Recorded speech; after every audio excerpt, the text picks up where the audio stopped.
అది అసంపూర్తి అని నేను భావిస్తున్నాను.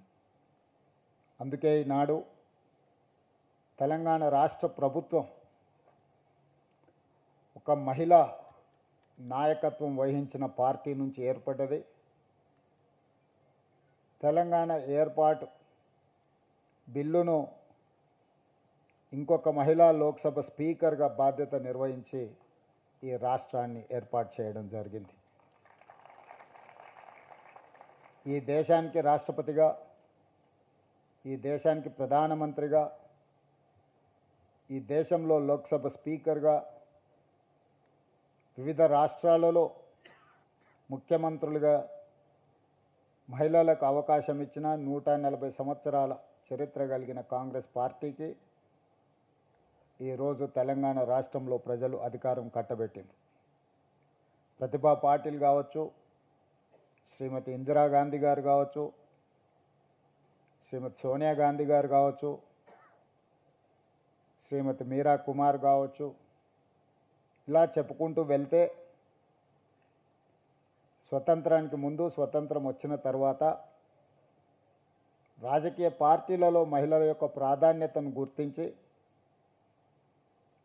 మహిళలకు అత్యంత బాధ్యతాయుతమైన పదవులను కట్టబెట్టి సమర్థవంతంగా వాళ్ళు ఆ బాధ్యతలను నిర్వహించిండ్రు. శక్తిని మనం మహిళతో పోలుస్తాం, అభివృద్ధిని,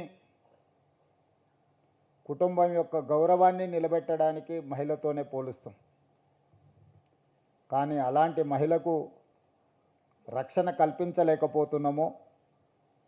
అభద్రతా భావంలో మహిళలు ప్రతిరోజు ఇంటి నుంచి బయలుదేరుతున్నారు అని అంటే అది ఏ యొక్క రాష్ట్ర ప్రభుత్వానికి గౌరవం కాదు.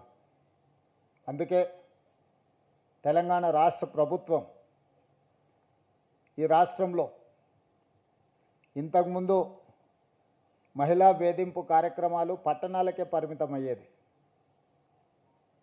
లేదా కొన్ని కళాశాలలోనో లేకపోతే పబ్లిక్ ప్లేసెస్లోనో మహిళలు వేధింపులకు గురయ్యేది. సాంకేతిక పరిజ్ఞానం పెంపొందిన ఈ సమయంలో cyber crime, social media also is playing a crucial role in harassment of women. Here we have to take some responsibility. We have to correct ourselves. మనల్ని మనము సవరించుకొని మన బాధ్యతలను మనం నెరవేర్చాల్సిన సందర్భం వచ్చింది. ఇంతకుముందు ఉన్నతాధికారులు మాట్లాడుతూ అమ్మాయిలు ఇంట్లో నుంచి బయలుదేరినప్పుడు జాగ్రత్తగా ఉండను, లేకపోతే ఏదైనా తప్పు జరిగితే అమ్మాయిలనే తప్పు పట్టడము, ఇలాంటివన్నీ మన వ్యవస్థలో వేళ్ళూనుకున్న ఒక దుష్ట సాంప్రదాయం.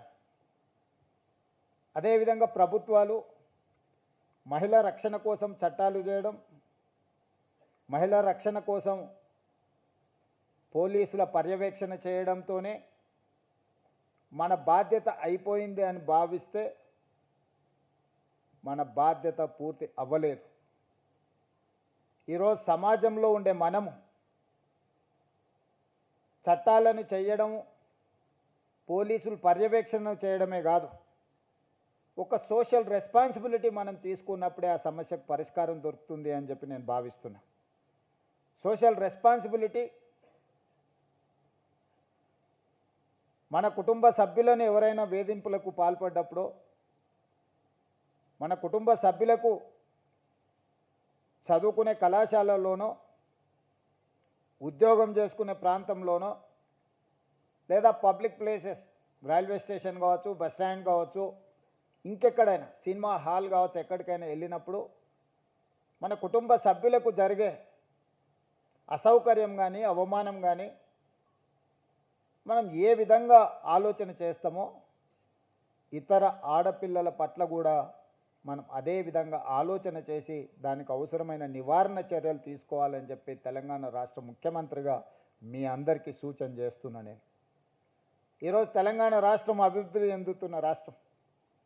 ఈ రాష్ట్రంలో మన మహిళల కోసం ఎన్నో నిర్ణయాలు తీసుకుంటున్నాం.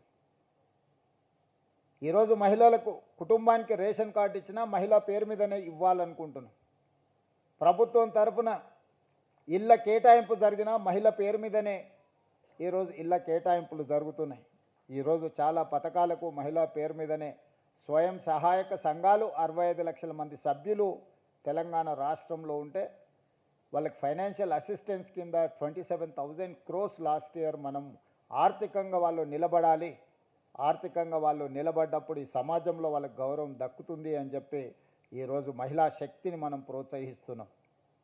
ఈరోజు హైటెక్ సిటీ అంటే మైక్రోసాఫ్ట్, ఇన్ఫోసిస్ లేదా విప్రో లాంటి ఐటీ కంపెనీలే కాదు, ఆ పక్కనే ఇందిరా మహిళా శక్తి స్టాల్స్ అని చెప్పి మహిళలకు ప్రపంచ స్థాయిలో వాళ్ళు ఉత్పత్తి చేసే వస్తువులను ప్రదర్శించడానికి 3 ఎకరాల స్థలాన్ని 100 కోట్ల రూపాయలు విలువ చేసే వసతులను అక్కడ తెలంగాణ రాష్ట్ర ప్రభుత్వం ఏర్పాటు చేసింది.